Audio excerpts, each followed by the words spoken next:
Hello and welcome back to the Saba show. Today we're doing the match reaction / talking points for Everton Palace. These are 2 hours I'm never going to get back. It was one of the most boring games I've ever watched.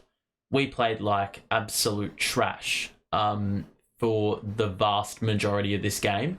And look, I would say this 1 point we picked up is a very good result, given players missing, a lot of gaps, the red card, Palace having won 3 of their first 3 games with Hodgson in charge. A lot of things, weren't going our way today.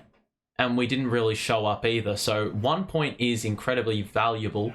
It is just the fact that now we are chasing the pack. We're no longer holding a team off. We are well and truly in there, in the bottom 3. So now it is all about making up ground. And today wasn't a great result. Not a lot to extract, but let's get into a few things. First and foremost, it's good to see Dom back. Played a full 90 minutes. It would have been an absolute farce if we ended up having DCL get injured again. And we also, let's say, conceded a goal in the 90th minute or something like that. That would have been an absolute waste of time and probably would have been the final nail in the coffin. But it was good to see him back. There was one shot he had in the 60th minute, which was well and truly thereabouts. Obviously, the class wasn't there, but the quality was, to actually get in that position. And that's something we've been lacking sorely, especially in a game where we just could not really muster up anything. Moments like that separated the best from the worst, and we simply haven't had enough of that this season. Things like that would help us get wins. That being said, DCL positioning a little bit whack, which is to be expected. You're still getting a feel for the game, but we're being very, very poor, in terms of recognizing the resources we have. A couple of weeks ago, or as recent as last game, we have Dwight McNeil, who is capable of whipping in a cross, and he does it for fun at Goodison Park. Now, this game, Dwight barely got the ball. Barely.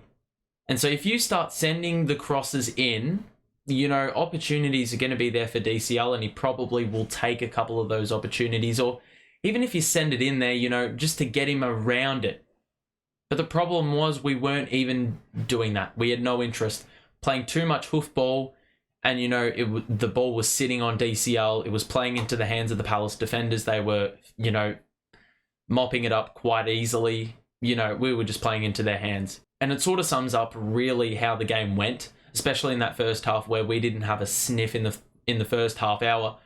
At halftime, we had 50 less passes, but had a 10% less, 10% less accuracy on those passes, which is just baffling to me. And, in a game of high importance, you can't be doing that, simply put. A lot of times there was poor communication. That's, between the backs that were sending it forward and the players that were, going on runs. There were just some passes to clear the area. That wasn't working, and we were just inviting more pressure.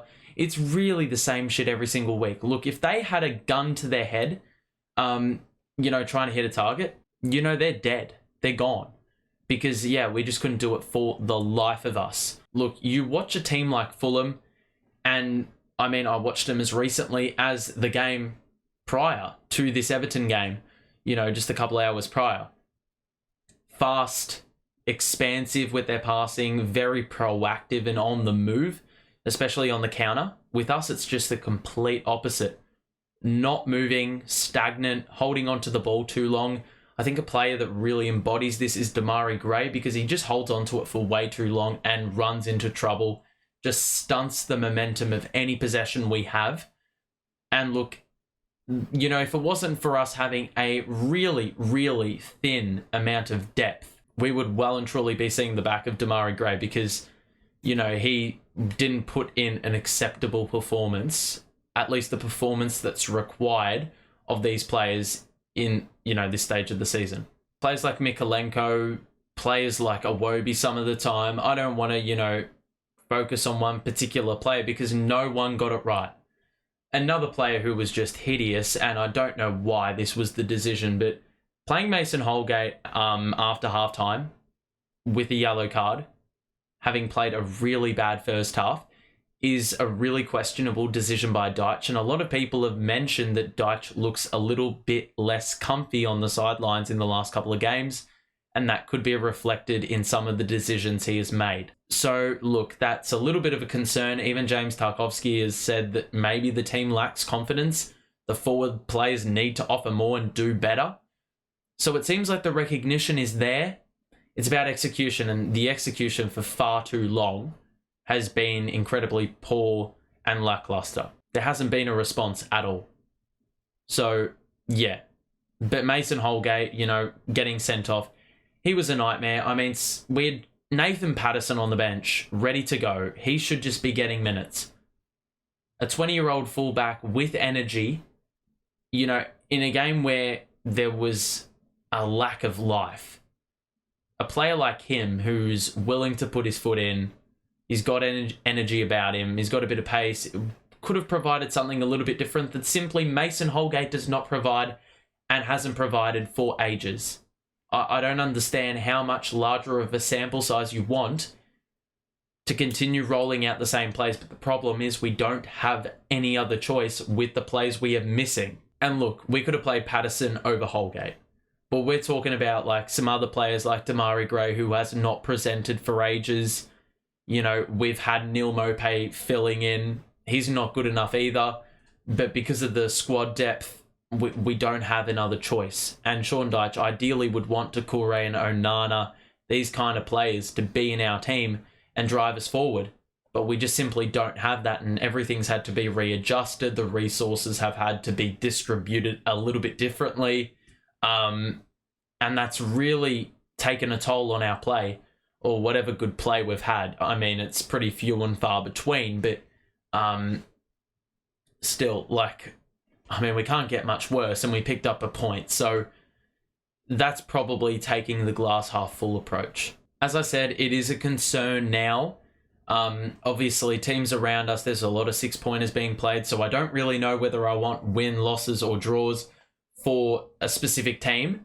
But what I do know is we need to start winning. And to win, you need to score goals, and we didn't look like that today. We've got a home game against Man City, a home game against Bournemouth, and a home game against Newcastle, which is coming up this week.